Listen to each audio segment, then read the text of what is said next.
नमस्कार, आप देख रहे हैं पल्स 24 न्यूज। मैं हूं आपके साथ सुहानी बहुगुना। भारतीय प्रधानमंत्री नरेंद्र मोदी दुनिया के सबसे पसंदीदा राजनेताओं में से एक हैं। एक तरफ भारत में प्रधानमंत्री मोदी की लोकप्रियता बाकी नेताओं से काफी आगे है, तो दूसरी ओर वैश्विक स्तर पर भी उन्हें काफी पसंद किया जाता है। हाल ही में प्रधानमंत्री मोदी दुनिया के सबसे फेमस पॉडकास्टर में से एक लेक्स फ्रीडमैन के शो में नजर आए। प्रधानमंत्री नरेंद्र मोदी ने रविवार को अमेरिकी एआई रिसर्च और पॉडकास्टर लेक्स फ्रीडमैन के साथ एक दिलचस्प और विस्तृत बातचीत की, जो लगभग 3 घंटे 17 मिनट तक चली। इस बातचीत में उन्होंने वैश्विक राजनीति, पाकिस्तान, चीन, रूस और अपने जीवन के विभिन्न पहलुओं पर खुलकर चर्चा की।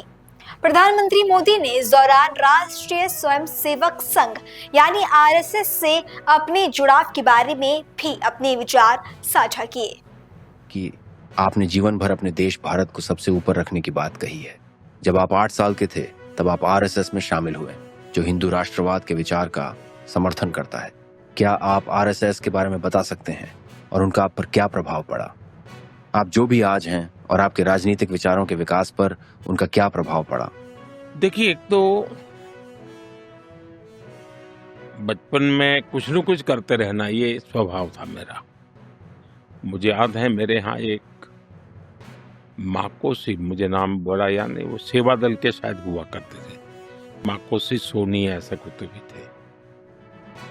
अब वो एक बजाने वाली डफली जैसा रखते थे अपने पास, और देशभक्ति के गीत और उनकी आवाज़ भी बहुत अच्छी थी। तो हमारे गांव में आते थे तो अलग अलग जगह पे उनके कार्यक्रम होते थे, तो मैं पागल की तरह बस उनको सुनने चला जाता था। रात रात भर उनके देशभक्ति के गाने सुनता था, मुझे मज़ा आता था। क्यों आता था वो पता नहीं है। वैसे ही मेरे यहाँ राष्ट्रीय स्वयंसेवक संघ की शाखा चलती थी। शाखा में तो खेलकूद होता, लेकिन देशभक्ति के गीत होते थे। वो मन को जरा बड़ा मजा आता था, एक मन को छूता था, अच्छा लगता था। तो ऐसे ही करके हम संघ में आ गए। तो संघ के एक संस्कार तो मिले कि भाई कुछ भी सोचो करो, अगर वो पढ़ते हो तो भी सोचो कि मैं इतना पढ़ूं मैं देश के काम है। अगर व्यायाम करता हूँ मैं ऐसा व्यायाम करो मेरा शरीर भी देश को काम आए। ये संघ के लोग सिखाते रहते हैं। अब संघ एक बहुत बड़ा संगठन है, शायद अब उसके 100 साल हो रहे, ये 100वां वर्ष है। और दुनिया में इतना बड़ा स्वयंसेवी संगठन कहीं होगा ऐसा मैंने तो नहीं सुना है। करोड़ों लोग उसके साथ जुड़े हुए हैं, लेकिन संघ को समझना इतना सरल नहीं है। संघ के काम को समझने का प्रयास करना चाहिए। और संघ स्वयं तो एक पर्पज ऑफ लाइफ जिसको कहे, इसके विषय में आपको एक अच्छी दिशा देता है। दूसरा, देश ही सब कुछ है और जन सेवा ही प्रभु सेवा है। ये जो हमारे वेद काल से जो कहा गया है, जो हमारे ऋषियों ने कहा, जो विवेकानंद ने कहा, वही बातें संघ के लोग करते हैं। तो स्वयंसेवक को कहते हैं भाई तुम्हें संघ में से जो प्रेरणा मिली वो 1 घंटा शाखा है, वो स्वयं नहीं, यूनिफॉर्म पहनना वो स्वयं संघ नहीं है। तुमने समाज के लिए कुछ करना चाहिए। और वो प्रेरणा के आज ऐसे काम चल रहे हैं, जैसे कुछ स्वयंसेवकों ने सेवा भारती नाम का संगठन खड़ा किया है। ये सेवा भारती जो गरीब बस्तियां होती है, झुग्गी झोपड़ी में गरीब लोग रहते हैं, जिसको वो सेवा बस्ती कहते हैं। मेरी मोटी मोटी जानकारी है, करीब 1.25 लाख सेवा प्रकल्प चलाते हैं वो, और किसी सरकार की मदद के बिना समाज की मदद से वहां जाना, समय देना, बच्चों को पढ़ाना, उनके हेल्थ की चिंता करना, ऐसे ऐसे काम करते हैं। संस्कार उनके अंदर लाना, उस इलाके में स्वच्छता का काम करना, यानी बिल्कुल 1.25 लाख एक छोटा नंबर नहीं है। वैसे कुछ स्वयंसेवक है संघ में से ही गढ़े हुए हैं, वो वनवासी कल्याण आश्रम चलाते हैं, और वो जंगलों में आदिवासियों के बीच में रह करके आदिवासियों की सेवा करते, 70,000 से ज्यादा वन टीचर वन स्कूल एकल विद्यालय चलाते हैं। और अमेरिका में भी कुछ लोग हैं जो उनको लिए शायद $10 या $15 का डोनेशन करते हैं इस काम के लिए। और वो कहते हैं कि एक कोका कोला नहीं पीनी है इस महीने, एक कोका कोला मत पियो और उतना पैसा ये एकल विद्यालय को दो। अब 70,000 एकल विद्यालय आदिवासी बच्चों को पढ़ाने के लिए करना। कुछ स्वयंसेवकों ने शिक्षा में क्रांति लाने के लिए विद्या भारती नाम का संगठन खड़ा किया। करीब 25,000 स्कूल चलते हैं उनके देश में और 30 लाख से छात्रा एट अ टाइम होते हैं। और मैं मानता हूं अब तक करोड़ों विद्यार्थियों को और बहुत ही कम दाम में पढ़ाई हो और संस्कार को भी प्राथमिकता हो, जमीन से जुड़े हुए लोग हो, कुछ न कुछ हुनर सीखे, समाज पर बोझ न बने। यानी जीवन के हर क्षेत्र में वे, चाहे महिला हो, युवा हो, इवन मजदूर, शायद उन मेंबरशिप के हिसाब से मैं कहूं तो भारतीय मजदूर संघ है, शायद उसके 55,000 के करीब यूनियंस है शायद, और करोड़ों की तादाद में उनके मेंबर्स हैं। शायद दुनिया में इतना बड़ा लेबर यूनियन कुछ नहीं होगा। और सिखा कैसा जाता है, लेफ्टिस्ट लोगों ने मजदूरों की मूवमेंटों को बड़ा बल दिया। लेबर मूवमेंट जो लगे हैं उनका नारा क्या होता है, workers of the world unite, दुनिया के मजदूरों एक हो जाओ फिर देख लेंगे, ये भाव होता है। ये मजदूर संघ वाले क्या कहते हैं, जो आरएसएस की शाखा से निकले हुए स्वयंसेवक मजदूर संघ चलाते हैं, वो कहते हैं वर्कर्स यूनाइट द वर्ल्ड। वो कहते हैं workers of the world unite, ये कहते हैं workers unite the world. Unite the world. ये कितना बड़ा वाक्य, दो शब्दों में इधर उधर है, लेकिन कितना बड़ा वैचारिक बदलाव है। ये संघ की शाखा से निकले हुए लोग अपनी रुचि, प्रकृति, प्रवृत्ति के अनुसार जब काम करते हैं तो इस प्रकार के गतिविधियों को बल देते हैं। और जब इन कामों को देखेंगे तब आपको 100 साल में राष्ट्रीय स्वयंसेवक संघ ने भारत के सारे चकाचौंध दुनिया से दूर रहते हुए एक साधक की तरह समर्पित भाव से, तो मेरा ही सौभाग्य रहा कि ऐसे पवित्र संगठन से मुझे संस्कार मिले जीवन के, लाइफ ऑफ पर्पज में जो मिला। फिर मेरा सौभाग्य रहा कि मैं कुछ पल के लिए, कुछ समय के लिए संतों के बीच चला गया, तो हम मुझे एक आध्यात्मिक अधिष्ठान मिला, तो शिस्त मिली, लाइफ ऑफ पर्पज मिला, संतों के बाद आध्यात्मिक अधिष्ठान मिला। स्वामी आत्मस्थानंद जी जैसे लोगों ने जीवन भर मेरा हाथ पकड़ करके रखा, हर पल मेरा मार्गदर्शन करते रहे। तो रामकृष्ण मिशन, स्वामी विवेकानंद जी, उनके विचार, संघ के सेवा भाव, इन सब ने मेरे। लेक्स फ्रीडमैन से बातचीत की शुरुआत में प्रधानमंत्री मोदी ने कहा कि उनकी ताकत केवल उनका नाम नहीं है, बल्कि भारत के 140 करोड़ लोग और हजारों साल की महान संस्कृति उनका वास्तविक साम्राज्य है। नहीं है, 140 करोड़ देशवासी, हजारों साल की महान संस्कृति परंपरा, वो ही मेरा सामर्थ्य है। इसलिए मैं जहां भी जाता हूं तो मोदी नहीं जाता है। हजारों साल की वेद से विवेकानंद की महान परंपरा को 140 करोड़ लोग उनके सपनों को लेकर के, उनको आकांक्षाओं को लेकर के मैं निकलता हूँ। और इसलिए मैं कि दुनिया के किसी नेता को हाथ मिलाता हूँ ना, तो मोदी हाथ नहीं मिलाता है, 140 करोड़ लोगों का हाथ होता है। तो सामर्थ्य मोदी का नहीं है, सामर्थ्य भारत का है। जब भी हम शांति के लिए बात करते हैं तो विश्व हमें सुनता है, क्योंकि बुद्ध की भूमि है, ये महात्मा गांधी की भूमि है, तो विश्व में सुनता है। और हम संघर्ष के पक्ष के है ही नहीं, हम समन्वय के पक्ष के हैं। न हम प्रकृति से संघर्ष चाहते हैं, न हम राष्ट्रों के बीच में संघर्ष चाहते हैं। हम समन्वय चाहने वाले लोग हैं और उसमें अगर कोई भूमिका हम अदा कर सकते हैं तो हमने निरंतर अदा करने का प्रयत्न किया है। मेरा जीवन बहुत अत्यंत गरीबी से निकला। चर्चा के दौरान प्रधानमंत्री मोदी ने अमेरिका के पूर्व राष्ट्रपति डोनाल्ड ट्रंप के साथ अपने मजबूत रिश्तों के बारे में भी बात की। उन्होंने कहा कि ट्रंप के साथ उनके रिश्ते दोस्ती और नेतृत्व की विशिष्टता रखते हैं।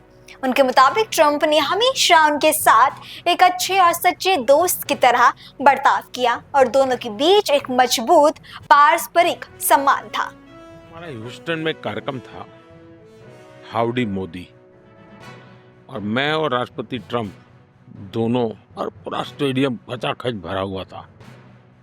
इतने लोगों का होना अमेरिका के जीवन के अंदर बहुत बड़ी घटना है। खेलकूद के मैदान में होते, पॉलिटिकल रैली में इतने बड़े लोग होना बहुत बड़ी बात है।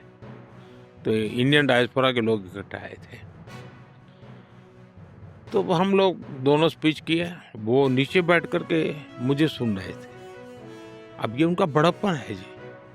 अमेरिका के राष्ट्रपति स्टेडियम में नीचे बैठ करके सुन रहे हो और मैं मंच पर से भाषण कर रहा हूँ, ये उनका बड़प्पन है। मैं भाषण करके नीचे गया, और हम तो जानते हैं कि अमेरिका की सिक्योरिटी की कितनी बड़ी वो रहता है, कितने प्रकार की स्क्रूटिनी होती है।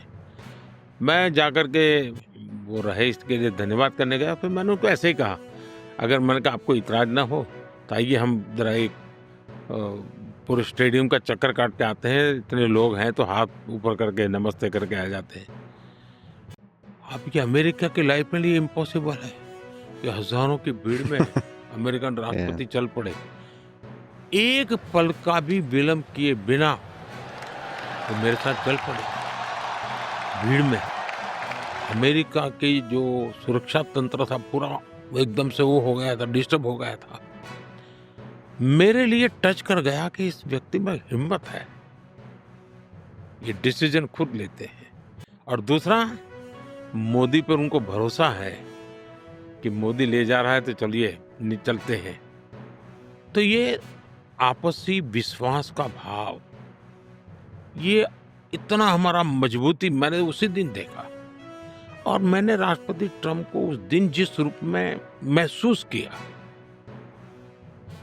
कि सिक्योरिटी वालों को पूछे बिना मेरे साथ चल देना हजारों लोगों के बीच में, अब उसका वीडियो देखोगे तो आपको आश्चर्य होगा। और जब उन पर गोली चली अब इस चुनाव कैंपेन में, तो मुझे राष्ट्रपति ट्रंप एक ही नजर आए। उस स्टेडियम में मेरा हाथ पकड़ करके चलने वाले ट्रंप, और गोली लगने के बाद भी अमेरिका के लिए जीना, अमेरिका के लिए ही जिंदगी, ये जो उनका रिफ्लेक्शन था, क्योंकि मैं नेशन फर्स्ट वाला हूँ, वे अमेरिका फर्स्ट वाले हैं, मैं भारत फर्स्ट वाला हूँ, तो हमारी जोड़ी बराबर जम जाती है। तो ये चीजें हैं कि वहीं 2002 के गुजरात दंगों के संदर्भ में प्रधानमंत्री मोदी ने कहा कि ये घटना एक बड़े दंगे के रूप में पेश की गई, जबकि गुजरात में पहले भी दंगे होते रहे हैं। उन्होंने कहा कि इस घटना को लेकर भ्रम फैलाया गया और इसे नकारात्मक रूप से पेश किया गया। ठीक है, अपने करियर और अपने जीवन में आपने भारत के इतिहास में कई कठिन हालात देखे हैं। 2002 के गुजरात दंगे उनमें से एक है। वह भारत के हाल ही के इतिहास के सबसे कठिन समय में से एक था, जब गुजरात के हिंदू और मुस्लिम लोगों के बीच हिंसा हुई, जिसमें 1000 से ज्यादा मौतें हुई। इससे उस जगह के धार्मिक तनाव का पता चलता है। जैसा कि आपने बताया, उस समय आप गुजरात के मुख्यमंत्री थे। तब की बात करें तो उस समय से आपने क्या सीखा है? मैं ये भी बताना चाहूंगा कि भारत की सुप्रीम कोर्ट ने 2 बार फैसला दिया है। उन्होंने 2012 और 2022 में कहा कि आपकी हिंसा में कोई भूमिका नहीं थी, 2002 के गुजरात दंगों की हिंसा में। लेकिन मैं जानना चाहता था कि आपने उस समय से सबसे बड़ी बातें क्या सीखी। लेकिन आप 2002 और गुजरात के राइट्स, लेकिन उसके पहले के कुछ दिनों का मैं आपको एक 12-15 महीने का एक चित्र आपके सामने पेश करना चाहूंगा, ताकि आपको अंदाज आ जाए कि क्या स्थिति थी। जैसे 24 दिसंबर 1999, यानी 3 साल पहले की बात है, काठमांडू से दिल्ली जो फ्लाइट आ रही थी वो हाईजैक कर करके अफगानिस्तान ले जाएगा, कंधार में ले गए और भारत के सैकड़ों यात्रियों को बैन बनाया गया। पूरे भारत में एक बहुत बड़ा तूफान था, लोगों की जिंदगी और मौत का सवाल था। अब 2000 के अंदर हमारे यहाँ लाल किले में आतंकी हमला हुआ, दिल्ली में एक नया और उसके साथ तूफान जुड़ गया। 11 सितंबर 2001 अमेरिका में ट्विन टावर पर बहुत बड़ा आतंकी हमला हुआ।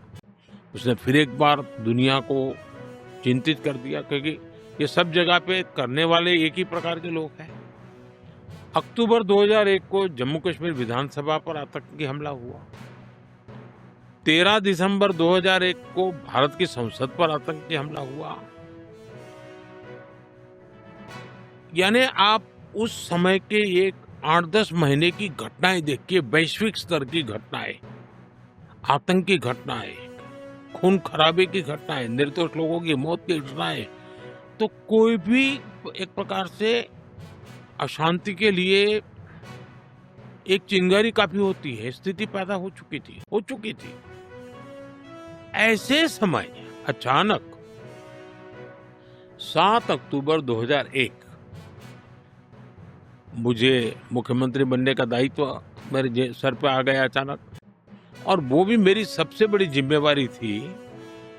गुजरात में जो भूकंप आया था, उस भूकंप के रिहेबिलिटेशन के लिए बहुत बड़ा काम था, और पिछली शताब्दी का वो सबसे बड़ा भूकंप था।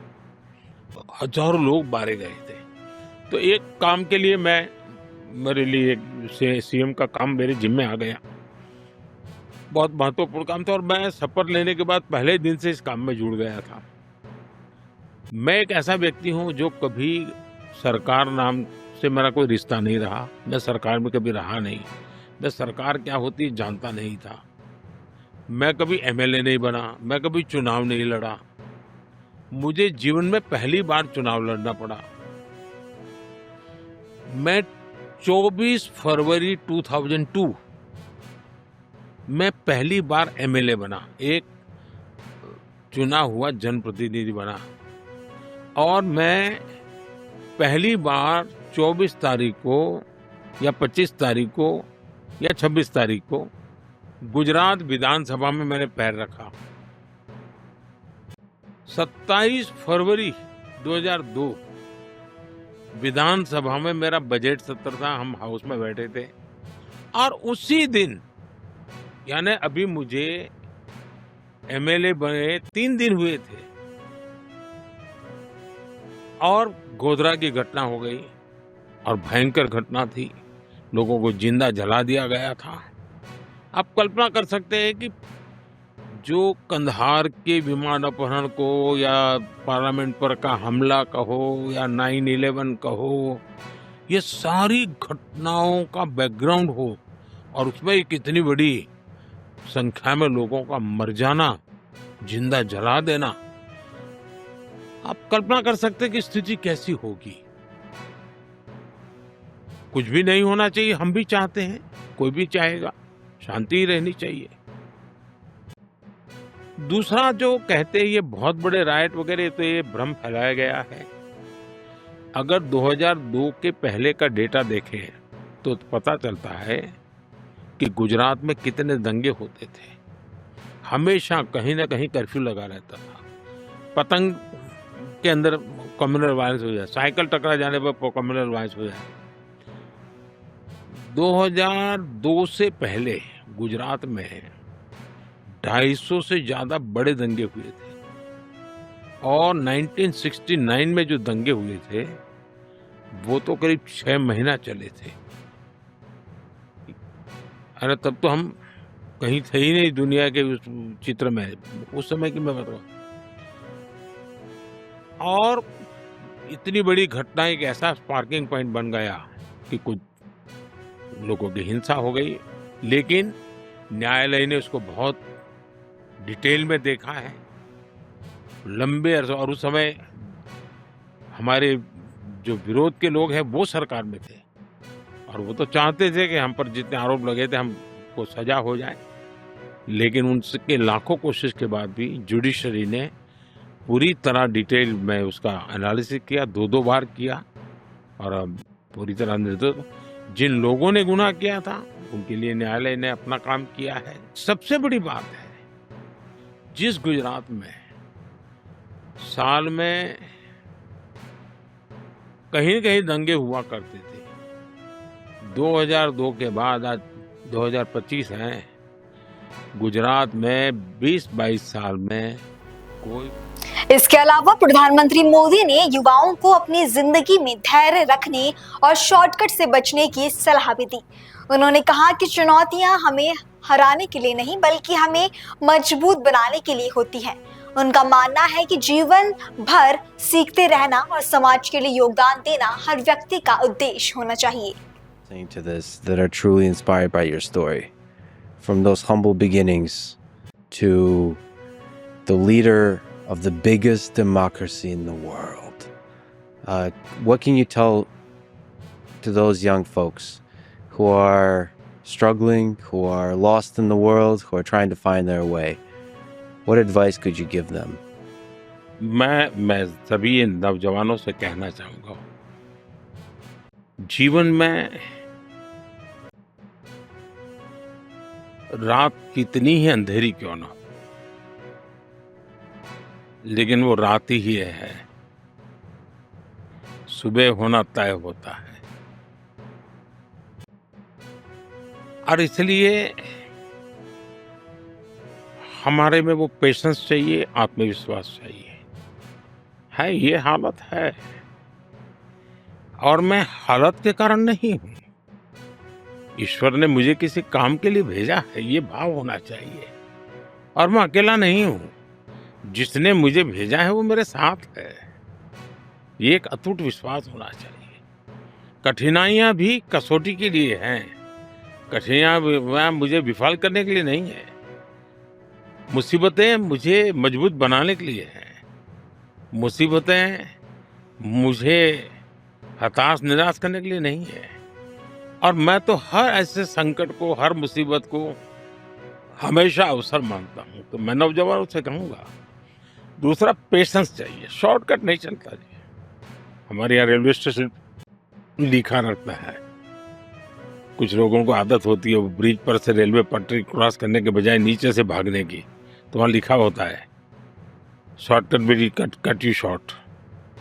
तो मैं नौजवानों को भी कहूँगा, shortcut will cut you short. कोई शॉर्टकट नहीं होता, एक पेशेंस होना चाहिए, धीरज होनी चाहिए। और हमने जो भी दायित्व मिलता है ना, उसमें जान भर देनी चाहिए, उसको मस्ती से जीना चाहिए। पॉडकास्ट में जिस तरीके से प्रधानमंत्री ने हर सवाल का बेबाकी से जवाब दिया, उससे दुनिया एक बार फिर प्रधानमंत्री मोदी की कायल हो गई। इससे पहले भी देखा गया है कि प्रधानमंत्री मोदी इस तरह से जब भी अपनी बात कहते हैं तो वैश्विक स्तर पर मंत्र के रूप में उसे लिया जाता है। पॉडकास्ट के दौरान प्रधानमंत्री मोदी ने अपने विचारों और अनुभवों के जरिए ये संदेश दिया है कि जीवन में सफलता के लिए कठिन परिश्रम, धैर्य और सकारात्मक दृष्टिकोण आवश्यक है और समाज के प्रति जिम्मेदारी निभाना हर नागरिक का कर्तव्य होना चाहिए। और इसी के साथ हमारे शो में बस इतना ही। आपसे कल फिर मुलाकात होगी, तब तक के लिए मुझे दीजिए इजाजत और आप देखते रहें पल्स 24 न्यूज। नमस्कार।